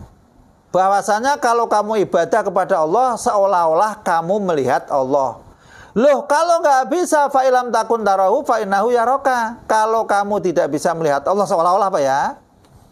Tarahu fa innahu yaraka, ya Allah yang melihatmu. Wa hadza, ini min jawami kalamihi, ini adalah kumpulan dari ucapan Rasulullah sallallahu alaihi wasallam li anahu samila maqamal musahadati wa maqamal musahadati wa maqamal muraqabah. Ini artinya kalau yang ibadah kita melihat Allah namanya maqam musahadah. Lah maqam musahadah itu punyanya Rasul. Kalau makom kita itu makom muraqabah. Muraqabah itu apa? Muraqabah itu, aduh, jangan berbuat itu dah. Yakin itu risikonya tinggi. Pasti dicatat sama Allah. Itu namanya muraqabah, Pak. Merasa diawasi oleh Allah. Oh, kita mau melakukan hal-hal yang negatif. Jangan. Percuma. Udah berkama, enggak. Catatan nambah banyak. Tapi namanya manusia. Kadang-kadang selonong. Muraqabahnya masih sedikit. Seolah-olah itu Allah nggak ngelihat. Kalau yakin bahwa Allah melihat, kamu yakin dulu, Pak. Ini kata-kata yakin ya. Antap betul. Yakin. Bapak aman, Pak, kelakuannya, Pak. Mau neplak orang, aduh, bahaya ini. Allah melihat. Kamu mau nengok juga percuma, Allah ngelihat kok. Itu yang goblok apa? Allah. Goblok lagi itu orang. Wah, Allah melihat kok nengok ke belakang. Kalau Allah melihat kita itu nggak pakai sampai nengok. Jangan sampai tengok. Kalau Allah sih melihat nggak geger katanya. Aduh, nambah parah lagi aja. Lah ini kalau kita nggak bisa makom musahadah, kita dijatuhkan ke makom yang muraqabah. Ini tingkatan ihsan. Artinya kita ibadah yang semacam ini ibadah yang kelasnya sudah berkelas. Kalau ibadah kita asal sholat dengan syarat-syarat rukunnya sudah terpenuhi, tapi nggak pakai kayak gini, tah lupa ya bu, yang penting makmum aja brabruk. Makmumnya imamnya sholat sampai 6 rakaat juga nggak tahu, yang penting makmum. Ini perasaan, ini imam sholat lama bener bacaannya mah kulhu doang, amin atau enak. Tapi ini sholat lama bener, ternyata sudah 6 rakaat. Karena si makmum itu nggak perhatiin. Si makmum aja ketebak-ketebuk. Ngikut aja. Lah ini sholatnya. Ada aja gitu, Pak. Ada. Kamu sholat berapa rakaat? Nah, saya makmum doang, ya nggak tahu. Si imamnya, perasaan saya kok sholat 6 rakaat ya. Ya nggak tahu. Tapi ya sih lama gitu. Itu ngobrolnya salah-salam. Ya, namanya sholatnya itu asal syarat suruhnya itu pokoknya ya nggak tahu. Kadang-kadang mau mikir husuk mah enggak, lupa apa pasti itu, nggak jelas Makanya tadi wudu ya. Lah iya kayak gitu. Itu namanya manusia, itu bukan dari kita, Pak. Rasul pun sholat pernah salah, pernah keliru, lupa. Makanya sahabat datang, emang sekarang udah diganti 2 rakaat sholatnya itu kan. Rasul langsung takbir lagi kan, karena masih baru, boleh kan langsung takbir lagi terusin. Rasul sekarang sudah diralat sholatnya kan. Karena sahabat kan mau ngomong sholat salah kan nggak berani kan. Udah salah baru ngomong. Rasul, berarti ini udah diralat ini. Ternyata Rasul lupa juga, supaya pelajaran akhirnya diulangi lagi, ditambahin, bukan diulang ya, ditambah gitu. Kalau masih baru boleh gitu. Kalau sudah ngerokok ya nggak boleh lah. Ini dua batang ya, udah 2 batang lah, biarin aja lah, gampang besok sholat lagi lah. Udah capek, ya nggak tahu. Umat Muhammad yang rada-rada begitu. Sholat salah udah terlanjur ngerokok, terlanjur ngopi, mau ulangi malas, Pak. Bener. Sholat kalau udah tadi saya sholat udah ngerokok, udah males ya. Ntar gampang sholat yang bener aja lah, tobat aja gitu. Waduh, Masya Allah, itu bocah keluruan bener. Keluruan. Iya. Untungnya itu kok kita itu kok masih ngaji, masih ada humornya orang ngaji kayak pahala, Masya Allah, luar biasa gitu. 10:30 sih udah makan, ntar lah dikit lagi lah. Ngajinya masih banyak sebetulnya nih. Lanjut. Ya, lanjut. Oh, lapar yang ngajar kayak. Kalau yang nggak ngajar. Baru humor nih. Ini ini lagi dah. Wa bayanu dzalika, adapun keterangan itu wa idzahuhu dan penjelasannya annalil abdi fi ibadatihi salah satu maqamatin. Sesungguhnya bagi semua hamba dalam ibadah itu ada 3 makom, 3 tingkatan. Al awalu, ini yang pertama. Ayafalaha alal wajhi alladhi yaskutu mahu tolabu syar'i. Yang pertama ini kalau melakukan sholat, melakukan ibadah, melakukan apa saja, alal wajhi alladhi yaskutu mahu tolabu syar'i, hanya untuk menggugurkan syarat. Bi antakuna mustawfiyat tasuruti, itu syarat-syaratnya sudah tercukupi, wal arkani, rukun-rukunnya tercukupi. Jadi yang pertama itu kayaknya kelas kita ini. Jadi yang penting mau udah nggak dituntut saya syarat-syaratnya begini udah ibadah. Ini yang pertama nih. Ini sudah ihsan, ini udah lumayan. Udah pertama. Terus bahasanya yang kedua ayafalaha kadalika, yang kedua melakukan semacam itu, syarat-syaratnya beres, rukun-rukunnya beres, waqad istahraqa fi bahril mukasafati, dan tenggelam di dalam lautan mukasafah, hatta ka'anahu yarallahu ta'ala. Nah ini wahada maqamuhu sallallahu alaihi wasallam. Lah orang yang ibadahnya syarat rukunnya terpenuhi, sudah standarnya 100%, terus ibadahnya itu seolah-olah melihat Allah, itu derajatnya Nabi. Kama qala sallallahu alaihi wasallam wa ju'ilat qurratu aini fi shalah, dan dijadikan apa salat? Qurratu aini di dalam penenang hatiku di dalam sholat. Ya, berarti kalau Rasul itu sholat itu malah seneng, indah. Lah kalau kayak kita buru-buru, imam datang kita mau kemana kali? Masya Allah, imam kurang ajar benar. Imam, pintu itu isinya orang semua. Kalau terlambat sih, trongoni sono nggak ada, nggak, ya Allah ya Rahman. Kayaknya semua masjid, Pak, semua masjid. Kalau sudah perasaan ada adzan, ada orang 2 rakaat sunnah, kembali ke pintu yang biasa imam lewat itu. Wah, nol lagi. Ya, mau masjid di pojok sono aja udah kayak gini. Saya malah balik ya, biarin aja, balik aja dulu dah, balik lagi belok, tungguin. Ajar sekalian. Di mana-mana semua.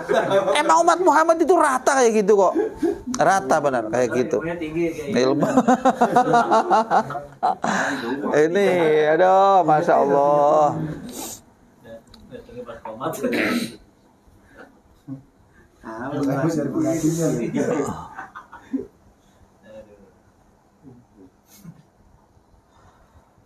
Wasalisu, yang ketiga, salisu ayaf alaha kadalika. Kalau yang ketiga itu melakukan surut-surutnya iya, rukun-rukunnya iya, waqad ghalaba alaihi, dan sungguh telah ghalaba itu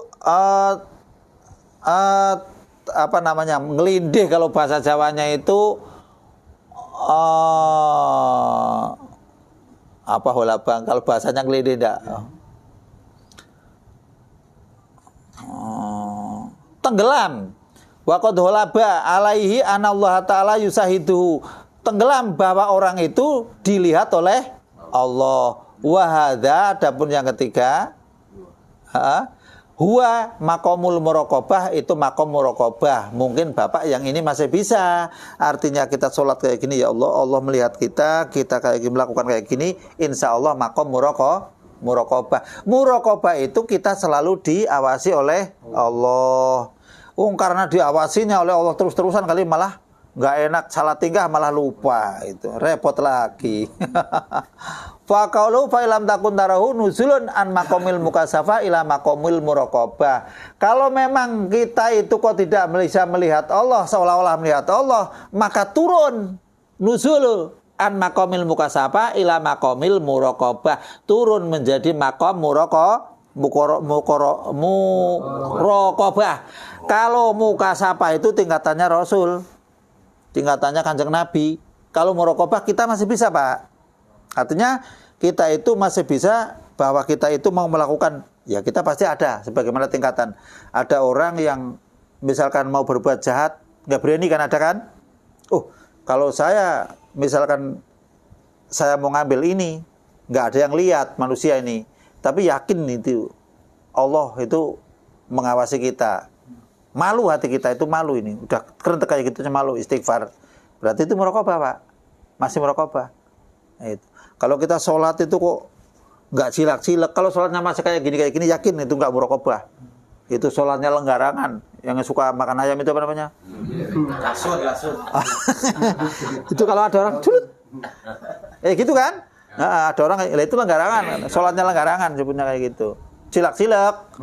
Kalau ada orang lewat nengok. Kalau pikirannya masih. Iya, itu namanya kayak lenggarangan. Kalau yang sujudnya kayak gini, kayak jago gitu, dicela semua, Pak. Dicela, Pak. Kalau yang sholatnya tangannya daprok kayak gini kayak anjing, itu dicela semua, Pak. Di sholat itu dicela. Kalau yang suka sering jelik ke sono, terus orang kalau sujud itu kakinya daprok kayak onta, itu dicela semua, Pak. Itu Rasul itu melarang. Namun pun dalam mazhab Syafi'i belum sampai tingkat batal, belum. Cuman diancam. Nah Rasulullah kan kayak gitu. Yaitu kita itu kadang-kadang yang belum muraqabah, sholatnya kayak anak kecil, cilak-cilak. Jadi ada onong nengok ke sono, ada bacaan di depan dibaca semua dibaca itu kayak gitu. Walaupun hatinya enggak, mulutnya enggak keluar, tapi dibaca semua. Seolah-olah ini nengok. Itu belum muraqabah itu, itu jelas belum. Jadi muraqabah itu kalau melihat bacaan kayak gitu, mendingan kita merem. Walaupun merem pada dasarnya itu makruh. Jadi asli sholat itu kan untuk melihat pada tempat sujud. Ketika dulu juga ada seorang waliullah itu, kalau saya sholat ke masjid, ya tapi ini jangan batu kulan ya. Di masjid itu orangnya yang sholat pakaiannya nggak jelas kayak gitu, rame kayak nggak jelas kayak gitu. Akhirnya saya sholat ke rumah. Lampunya masih terang, kadang-kadang saya ngelihatnya enggak. Lampunya dimatiin. Udah dimatiin, sholatnya cepat. Kenapa katanya? Supaya enggak ingat apa-apa. Bismillahirrahmanirrahim. Allahu Akbar. Supaya enggak ingat apa-apa. Artinya ya itu jangan diikutin. Maksudnya itu memang ada keterangan wali yang begitu di dalam kitabnya, kalau enggak salah kitab apa itu ya? Pokoknya sempalan dari kitab Ihya Ulumuddin lah. Kitab-kitab itu sufi. Jadi ada orang itu sholatnya di dalam rumah, lampunya dimatiin, bacaannya cepet, nggak ada salahnya. Kalau di salah itu ingatnya enggak katanya. Bismillahirrahmanirrahim, alhamdulillahirrahmanirrahim. Jadinya nggak ingat apa-apa, ingat bacaan itu doang. Ya tapi itu jangan diikutin, dan sholatnya nggak mau jamaah. Makanya kalau orang ada yang nggak jamaah, yo nggak itu. Cuman orang goblok aja kata saya, di dunia kamu jamaah, kapan jamaahnya? Saya yang benar kalau nggak jamaah benar. Kita kalau jamaah, Pak, mending kita kan 10 orang atau 40 orang ya. Ada yang husuk di sana. Saya masih ke bawah husuk, Pak. Lumayan pahalanya husuk dapat. Ada yang sono husuk lagi. Ada yang misalkan yang sebelah sono husuk lagi takbirnya. Ada yang sono husuk lagi rukuknya. Kita husuk pakai apanya? Lumayan, Pak. Kita dapat komplit, Pak. Iya, artinya sambil ditambal-tambal sama yang lain. Lah kalau sholat sendiri, husuk enggak, geruwo, waduh, enggak karu-karuan. Saya yakin sederajat pun kayaknya enggak murni itu. 1 derajat sholat sendirian itu yang sholatnya murni, Pak. Kalau yang sholatnya enggak murni, boro-boro sederajat. Makanya mending jamaah. Kalau misalkan sudah tua banget kok ke masjidnya sudah nggak bisa benar, tetap nilai jamaah tetap dihitung karena dulunya jamaah. Bapak ngaji kayak gini tiap bulan nih. Seandainya pas mau berangkat ada halangan, tetap nilai pengajiannya masih punya, Pak. Walaupun ilmunya nggak dapet, nilai pahalanya ada gitu. Jadi nggak usah istilahnya dipaksakan, saya nggak mampu ada ini segala macam. Ya nggak usah kalau yang nggak mampu mah, tapi memang benar ada halangan gitu. Macam kayak mau ke masjid, ternyata di rumah hujan gede, mau ke masjid nggak ada payung. Kalau jalan kita basah kuyup, kalau ditunggu-tunggu kayaknya nggak reda-reda, ya sholat di rumah nggak apa-apa. Tapi jamaahnya tetap dapat. Nilainya, Pak ya, pahalanya masih dapat. Apalagi sakit, udah jelas itu dapat. Ya saya gambarkan, Pak polisi kan punya nomor induk anggota kan, masih ngorok ya dibayar. Iya, artinya kan hari Minggu misalkan nggak berangkat, ngorok aja di rumah, dapat. Gampangnya begitu, iya kan kayak gitu kan. Tapi kalau yang HL apa ya, harian lepas ya, harian lepas itu kadang masuk kadang enggak. Ya nggak masuk, ya udah nggak butuh saya mah, udah bodo amat, nggak kesini sekalian, kan kayak gitu kali. Nah tapi kalau yang udah teruji, udah situ udah terdata sebagai anggota jamaah, kalau dia nggak jamaah, setelah dicek sama malaikat ada udzur, tetap dapat pahalanya jamaah. Sama pegawai negeri yang biasanya sudah tercatat nomor induk pegawainya ada, sekalipun kok dia nggak berangkat karena sakit atau karena udzur atau karena hari libur, tetap gajian cair kayak gitu maksudnya. Gampang sih contohnya. Makanya daftar jamaah dulu, mulai saya niat pengen jamaah, terus saja. Tahu-tahu subuh ketiduran. Oh, zuhur masih di jalan. Asar kecapean. Ya mending aja udah niat jamaah, mending. Mending aja. Masya Allah, ada aja kadang-kadang ya minta tolong, Allahumma inna ala dzikrika wa syukrika husni ibadatik. Itu Rasul itu wanti-wanti pada sahabat. Wahai sahabat, bacalah ini setelah kamu sholat, karena memang ibadah itu sulit benar. Allahumma inna ala dzikrika wa syukrika wa husni ibadatik. Nah, itu husni ibadatik itu terus dibaca aja. Jadi ibadah yang tadinya muraqabah itu memang kok masih bisa dipertahankan. Iya, muraqabah itu paling tinggi kita sebagai hamba Allah, Pak. Kalau Rasul kan musyahadah. Iya, musyahadah. Nggak mungkin melebihi Rasul gitu kan. Itu sudah tingkat ihsan ya, udah bagus. Kalau yang penting udah wudu, wudunya sudah syarat-syaratnya itu selesai, terus rukun-rukun sholatnya udah beres semua, sholatnya udah takbir apa belum, apa sudah baca Fatihah apa belum, itu nggak masalah kalau memang itu makmum. Kalau makmum, ini tadi saya itu udah 2 rakaat atau udah 3 rakaat, nggak ngaruh Pak. Kalau makmum beda. Kalau makmum, tadi saya mah belum baca Fatihah. Nah itu. Lah itu masalah. Karena masalah Fatihah kan pribadi kan. Kalau rokaat kan umum. Beda ya. Kalau kita tadi kayaknya nggak baca Fatihah kayaknya. Udah. Kalau kita udah yakin nggak baca Fatihah, ya imam salam, naik sekali lagi gitu aja. Jangan kalau di belakang imam aneh kali ya. Kita sholat di belakang imam. Itu bagi orang yang nggak ngaji, makanya Pak, ini kalau orang ketemunya nggak ngaji, dianggapnya aneh. Iya, pasti aneh. Banyak lagi membagi belakang. Iya, pada bengong kan. Wah, ini orang nggak waras ini. Ini hak wahabi. Jelas. Dengan dia Empat rakaat tambah 1 rakaat 5 rakaat. Kalau Ustaz nanti diulang belakang, Nggak bisa. lihat Hah? supaya jangan grogi lihat orang sebelah. Emang sholat lillahi ta'ala apa karena Allah? Karena orang itu kan Ini yang susah ini kayaknya. Kadang imam juga gengsi karena kesalahannya, si makmum nggak enak karena ada tetangganya. Kita itu yakin imannya itu belum mulus, Pak. Iman kita itu masih kiri kanan kayak lenggarangan tadi. Berarti mendingan dihusuin aja kalau gitu mah daripada Iya. ya kan mendingan Sekarang begini, Pak. Begini contoh, kita lagi sholat Allahu Akbar, setelah Allahu Akbar dengerin bacaan imam, tahu-tahu imam Allahu Akbar, aduh, dikejar juga nggak keuber kan. Boleh dikejar kali sekiranya sampai 2 ruku yang itu jangan sampai ketinggalan. Misalkan nih Allahu Akbar udah kan, kita mau itu baru baca Bismillahirrahmanirrahim, memang udah ruku, tadi saya bengong, berarti kan kesalahan. Ya kalau sudah baca Fatihah terusin, rada cepet tapi terusin. Imam kan sudah rukuk nih, terus bangun kan. Nah, kalau kita imam bangun kita rukuk masih nyampe nggak apa-apa Pak, nusul.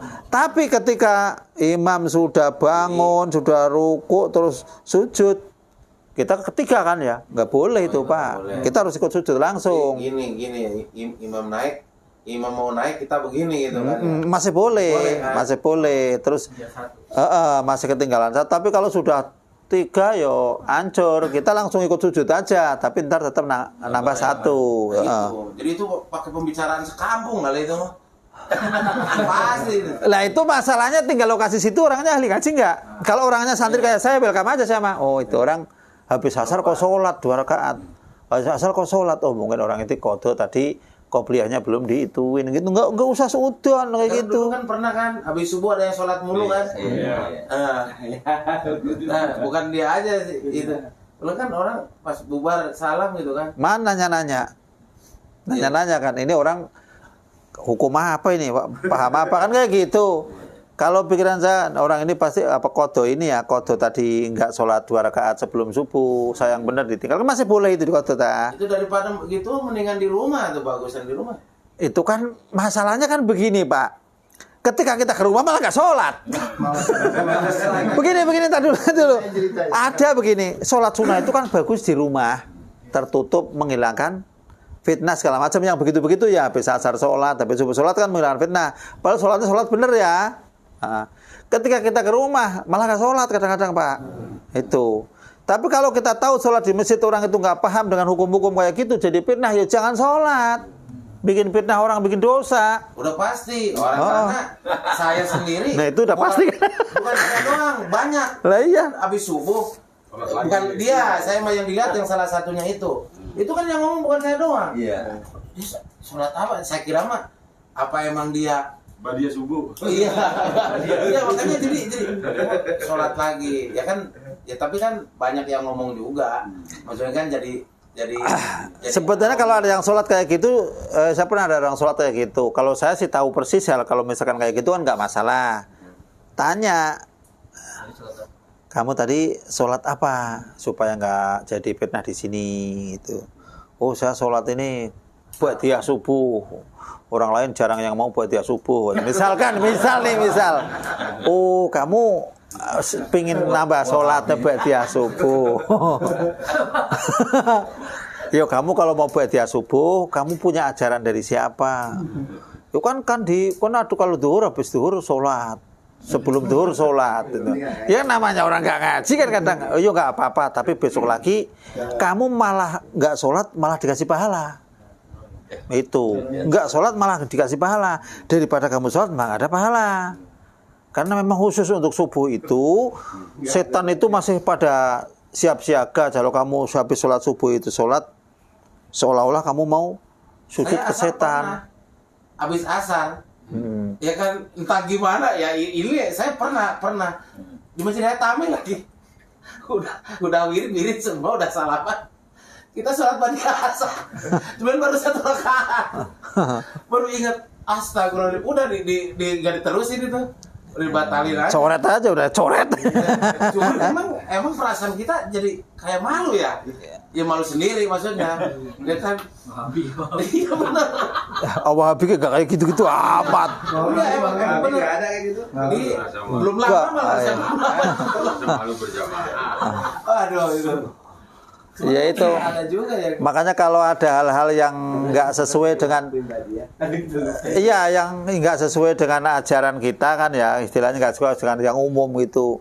Kita jangan buru-buru suudon dulu, takutnya dia qadha sebelum subuh itu atau qadha sebelum qobliyah asar gitu kan. Tapi kayaknya kalau orang sunah qadha mah jarang sih. Iya. Kerajinan amat. Wong sholat fardunya kayak buru. Besok ada lagi ya. Atau ya aku rajin bener wong sholat fardunya kayak meletot jalannya. Buru-buru pulang. Yo kayaknya nggak masuk akal gitu aja. Tapi memang suudon itu tetap nggak boleh. Ya memang ditanya yang benar ditanya. Jadi nggak suudon tanya. Kalau saya tanya pernah ada tamu pada sholat tanya kamu sholat kayak gitu. Oh saya itu kemarin itu nggak sholat subuh lah, tapi kamu nggak kunut. Saya malu kunutnya, malah aneh maning aja kunutnya malu. Jadi kunutnya saya ngamplek kayak gini ya.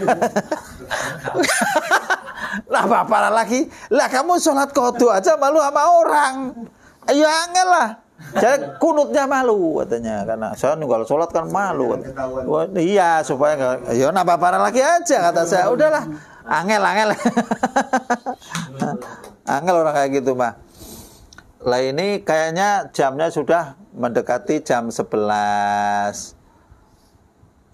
Wallahu a'lam bishawab. Alhamdulillah ini kayaknya udah ada gambaran-gambaran kalau kita sholat ada tambahan-tambahan dikit lah. Setidaknya kita walaupun tidak seolah-olah melihat Allah, harus yakin kalau kita itu diawasi Allah. Dan itu kalau kita bisa menggondol sifat muraqabah itu yang diintip oleh Allah, yang terus diawasi Allah, insya Allah amalan kita itu lumayan bagus, Pak. Karena kalau mau berbuat jelek, takut. Kalau kita mau maki-maki orang, takut. Kalau kita mau istilahnya ngomong sama orang yang benci sama saya, takut. Karena semua itu yang gerakan Allah. Jadi kita itu cuma dikasih, orang itu suruh marah ke kita, saya dikasih ibadah lewat dia gitu doang. Pikirannya harus begitu, Pak.